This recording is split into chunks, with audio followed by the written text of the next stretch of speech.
Welcome to another podcast of the current situation at Manchester United. There is some interesting news in the transfer window of Manchester United for the last 24 to 32 hours. In terms of transfers, given the players that are leaving, we are looking to replace them, and a few of those names include Harry Maguire, who is looking to go to West Ham.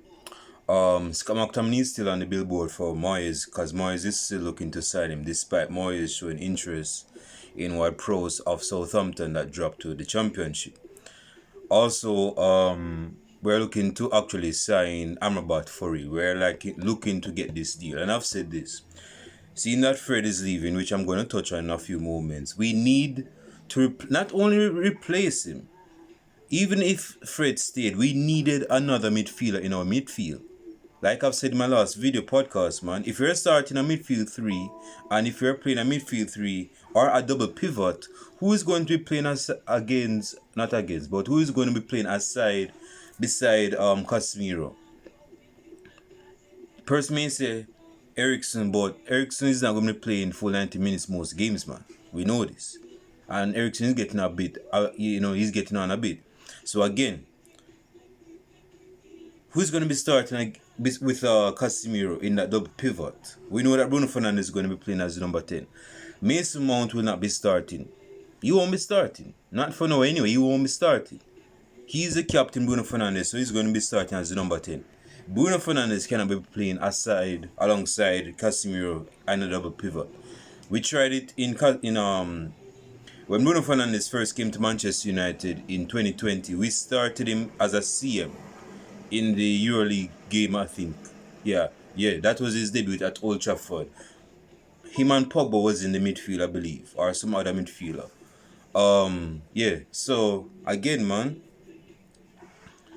honestly, we need a midfield. We need probably a couple midfielders, but we're going to get into the transfer news right now. So the first piece of news says here that give me a second.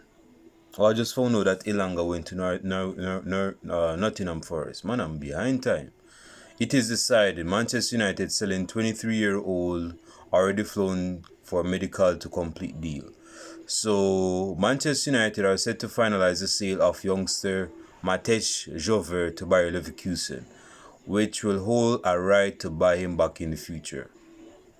Well, I mean, I haven't seen this guy kick a football, but if he's looking to leave, then he's looking to leave. Now let's get to the more juicy stuff for the transfer news.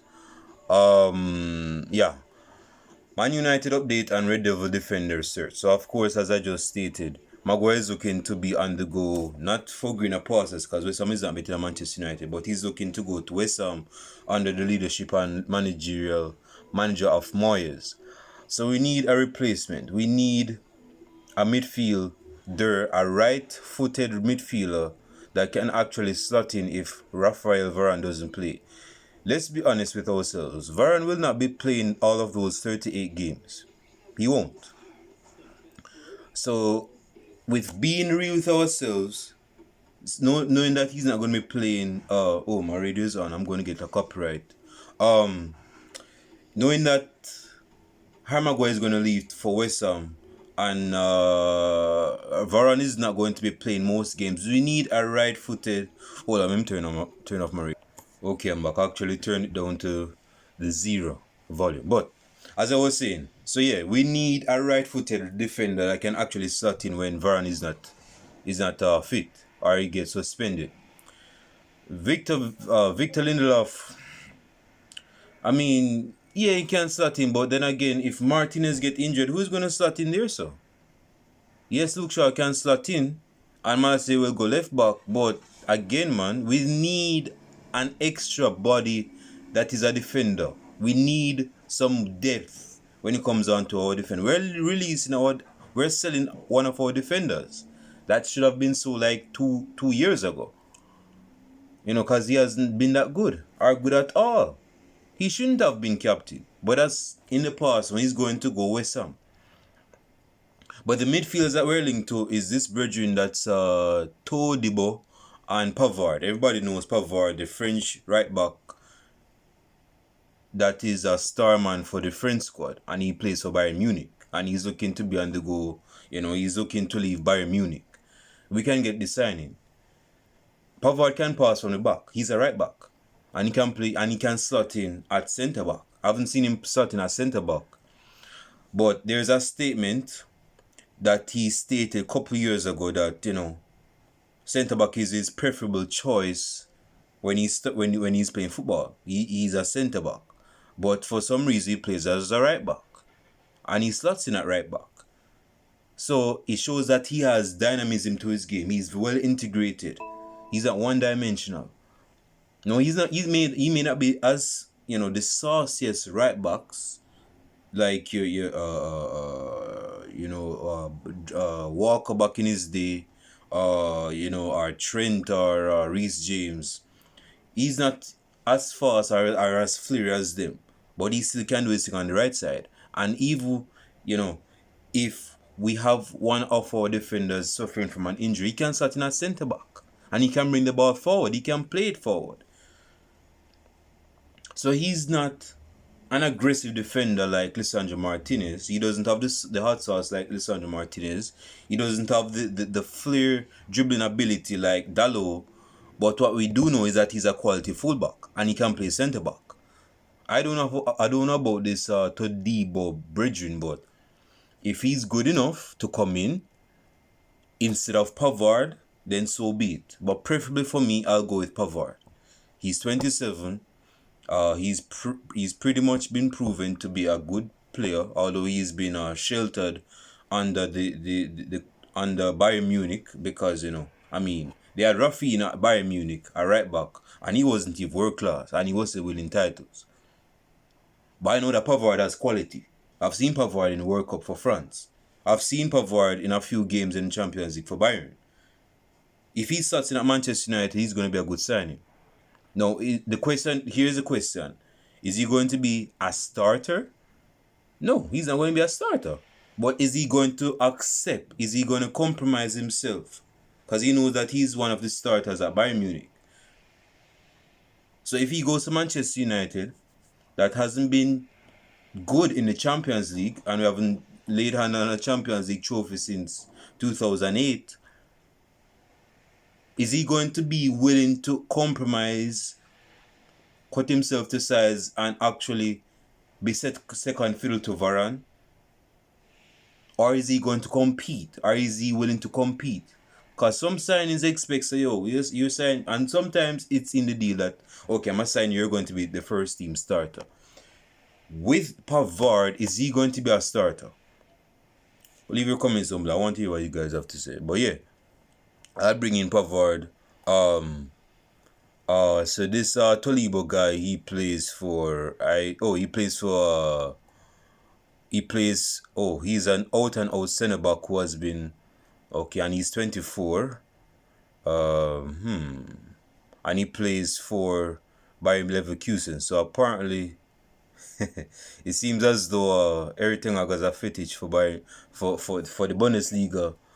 Some players from the Bundesliga. Like he's looking to get some players from there. But yeah, I'd like Pavard at Manchester United. Hey man, leave your comments down below. Do you want Todibo or Pavard? My choice is Pavard. I've seen him play. He's pretty much proven. He has some caliber to his name. He has dynamism to his game. So again, I'm going with this guy. If you think Todibo is better than this guy, comment below. Next piece of news.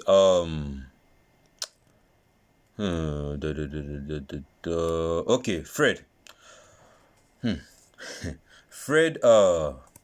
Fred is leaving Manchester United, and this is being stated by Fabrizio Romano. And you guys know, so when Fabrizio Romano says something, it is clear-cut truth. There is no question to it. There is no ifs or buts about it. You can't refute it. This is true. This brethren spit truth. Only truth. Fred leaving Manchester United actually opens up a gap hole in our midfield, and I've said this before. I just said it, bro, in the beginning of this video. We're selling now Fred. We will leave in let me come now. We're selling Scott McTominay potentially to West Ham. Fred is actually going. There's no question about that. He's actually packing his bags as we speak, probably at the airport right now. So he's going to Fenerbahce. He's going. There's no question to that. So we need a midfield replacement of Fred. Not Fred the player, but we need another midfielder. Maybe a midfield that is different than Fred. Fred leaving Manchester United, and hell, some of us wanted to keep Fred and sell off Scott McTominay. You know, the Manfred midfield is dying. It's the era under Ole Gunnar Solskjaer, although Ole Gunnar Solskjaer is no longer here, is dying. Ole Gunnar Solskjaer is gone, Fred is leaving, and Scott McTominay is looking to be leaving as well. So that era is almost closed. That book is almost closed. So with Fred leaving Manchester United, that is going to leave some loopholes in our midfield. Let us look at the midfield options. We have Casemiro, we have Eriksen, we have Bruno Fernandes, we have currently Donny van de Beek, who is looking to be leaving as well. Let me add that in. And we have Mason Mount. That's 5 midfield, and we have Bruno. Wait, did I say Bruno Fernandes? Either 5 or 6. If I didn't say Bruno Fernandes, then it's Bruno Fernandes. That would be 6. But if I did say Bruno Fernandes, it is 5. That's a slim midfield, man. That is a slim midfield. That is not enough. That is not enough midfielders in our starting squad. In the first team squad, we need a couple more midfielders. We do. So we need to sign Amrabat and not be reactive and wait until the last hours of the transfer window on the 31st of August. We need to get this bridging right now. If the policy of our transfer window is that we sell and we sign, then do we have enough money to sign Amrabat? Because I'm looking at this right now and it's, and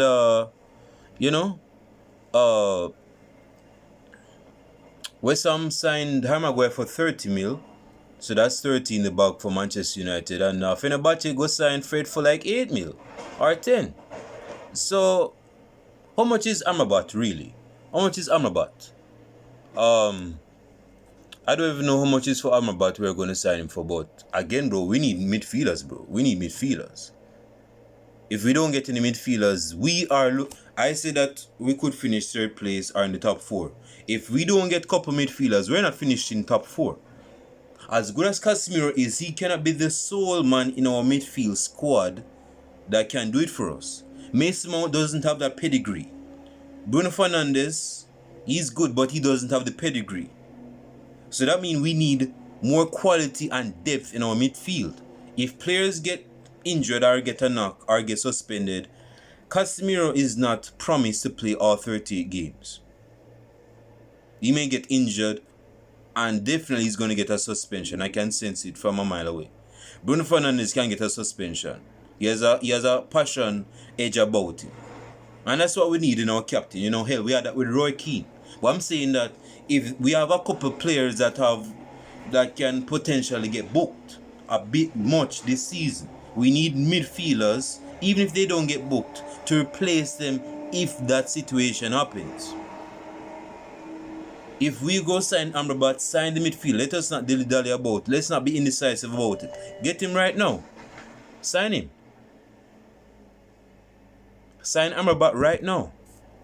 If you have the money, we get the player. That's supposed to be our policy. Tom Heaton injury could lead to I can't even talk. Tom Heaton injury could lead to Dean Henderson staying at Manchester United. Dude, I haven't seen Tom Heaton play a game for Manchester United. I can recall the last time this guy has played a game for Manchester United. You know, he's just getting his pension fee right now. That's how I see. He's not playing much games and he's not even a starting goalkeeper.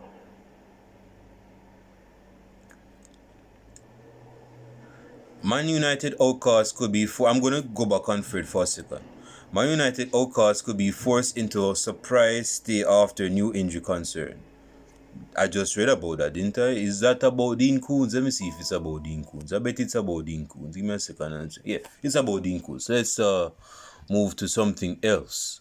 Okay. Before I touch something more on Fred, I'm gonna talk about Fred's time at Manchester United, seeing that he's gonna leave. I can't just finish the video without touching on Fred. Okay. Let me stop. Let me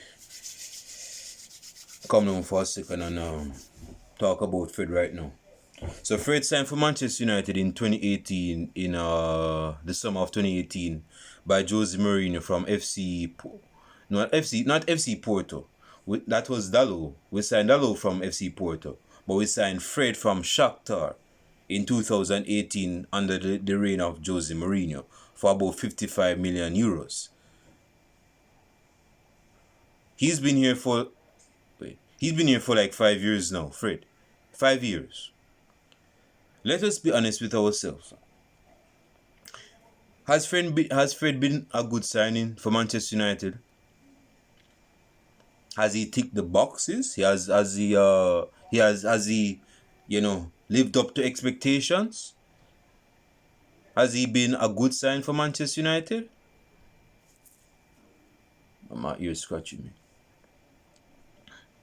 Has he? No, he's not. No, he hasn't. He hasn't lived up to the 55 mil signing. Fred hasn't. I'll say this. When I saw a clip of Fred at Shakhtar, Fred was playing a bit more advanced. And he was scoring free kicks. Fred could have scored free kicks. He has never taken a free kick at Manchester United. We haven't seen that dynamism to his game. And also, we question where in the midfield Fred played. Was he a number 6? Was he a number 8? Was he a box to box? Was he a number 10? Where does Fred play? Because Mourinho was trying out and experimenting with Fred. Is he compatible to play with Matic and Herrera and Pogba? Or Sanchez, if Sanchez was to play number 10, because there were a few times Sanchez played number 10 in the games that he played. But was he good enough? No, he wasn't. Next season at Ole Gunnar Solskjaer, we have this Fred and the Fred and Scott McTominay midfield. Yeah. That's under the era. This is where Ole Gunnar Solskjaer signed a permanent managerial deal with Manchester United. When the McFred midfield came about, that was not the midfield that we could compete with in the Premier League, not even in Europe. That was a weak midfield. Now, what Fred brought, what type of player I see Fred brought is that he's quick.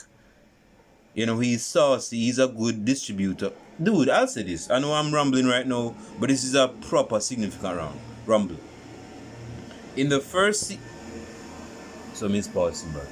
In the first season of Fred at Manchester United, when we were playing against Newcastle away from home, the 1-0 that we lost against what's his name that scored the Longstaff scored the goal. One of the Longstaff brothers scored the long range goal outside the box against David here, and we lost that game 1-0.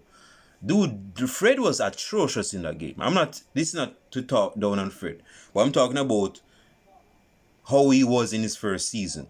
That game, Fred was atrocious, man. Person couldn't even believe this brethren was a Brazilian. He couldn't even control a football. Dude. Let me move for the second season. So Fred in the second season with Ole Gunnar Solskjaer.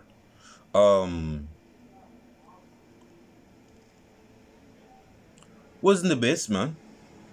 We didn't see the quality that Fred brought to Manchester United that he had at Shakhtar.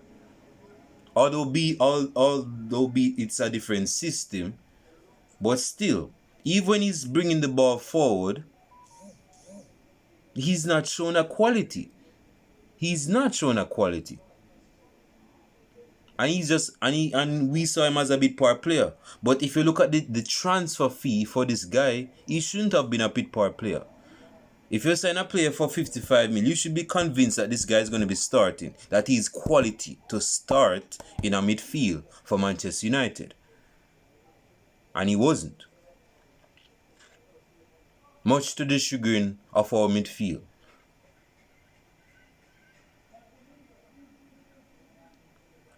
So, cutting to the chase, man, not to get this long, man. Fred didn't live up to expectations. And hey, let me say this about Fred. This is not fully Fred's fault. Because Fred played in different systems. Again, Fred was playing holding with another midfielder. Fred doesn't have discipline to play holding. Fred doesn't have the physicality to play holding. Definitely not as a lone number 6. You understand? So if you're playing Fred, preferably Fred suits a 3-man midfield. You have the holding. That's the main man that's going to be sitting in front of the back 4. Fred is good as a box-to-box. You know, he can go up and down. He doesn't have the discipline like Matic to stay. That's not his game. And then you have the number 10. That's more advanced than these two. But that number 10 position is for Bruno Fernandes. So, ultimately, it's best if he goes, man. He needs to go, and he's going already. But the point is that Fred's tenure at Manchester United was a failed one. He failed. And again, it's not by his own doing. It's based on the system that wasn't able to... Let me tell you something. If you were to ask me the best version of Fred, I would say the best version of Fred was when Ragnar came in. From November to at least April, we saw a different Fred under Ragnick. That was a different Fred. When Fred was in the midfield, I don't remember who Fred was playing in the midfield. But Fred under Ragnick was a different player. We saw a different Fred that we haven't seen, we have seen spells. You know, him doing his tricky here, him doing a slick pass there, you know, moving past a couple of players, do the first touch. We have seen some times at that, but under Ragnick, we saw it a bit more often. Fred was pinging passes from midfield. You would think this is Michael Carrick in 2011. He was pinging passes and getting assists. He did a skill on the line and beat 2 players. So the quality is there, but it was not shown on a regular basis. So with that being said, you know, Fred deserved to move on. Not only for the benefit of Manchester United, for the benefit of himself.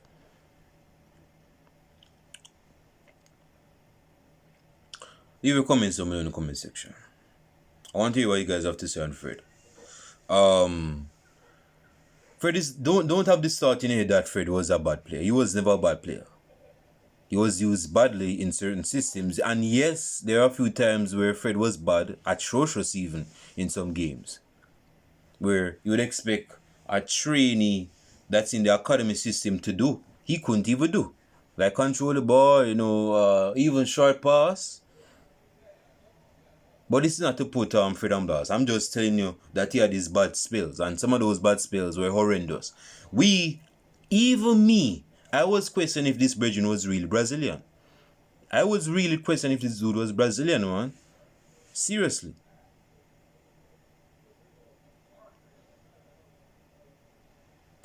So wrapping up, Maguire is looking to go with some. That's a good thing. A very good thing, may I add. Scott McTominay is on the fringes, on the fence. I'm not sure if he's going to go West Ham, although Ward-Prowse is going to West Ham. So I'm not sure if Scott McTominay is going to go to West Ham. But we'll see that Fred is leaving, we need a midfield. But definitely, if Scott McTominay leaves, we need 2 more midfielders. I said this last season, summer. I said that we needed... I said this last year. Pogba leaving. I said when Pogba leaves because he left... We need 2 quality midfielders to replace Pogba. 1 midfielder would not replace the quality of Paul Pogba. I said this, and we got Casemiro, we got who else? We got Eriksen. But that wasn't enough, man. That was not enough. We needed 1 more midfielder, and I thought that would be Frankie de Jong until he started playing his mind games. Right? So right now, Still on this midfield thingy that I'm ranting about semi-rantly. That's yes, we need 2 more midfielders, man. Even if McTominay stays, we need 2 quality midfielders. If we're looking to challenge and compete, we need 2 more quality midfielders. Amrabat and some other brethren. That's it. We don't need no more striker. We signed Holland for 72 mil, or if not 70 mil. Marcel is looking to stay. Mason Green is looking to come back in the fold of things. So yeah, things looking good. But again, in our midfield, man, our midfield needs to be structured, strong. Comments down below. I'll show it to you guys next video podcast. I'm not sure when that will. Motherfuck. Oh, we're playing Monday. I was wondering when I was going to do my preview for the Wolverhampton game against Manchester United. So yeah, I'll be doing that on this coming Sunday. The Premier League is going to start back, man. The Premier League is back. Yeah, baby, the Premier League is back. Like and subscribe to the channel. Leave your comments down below. And I'll show it to you guys in the next video podcast. I'm out.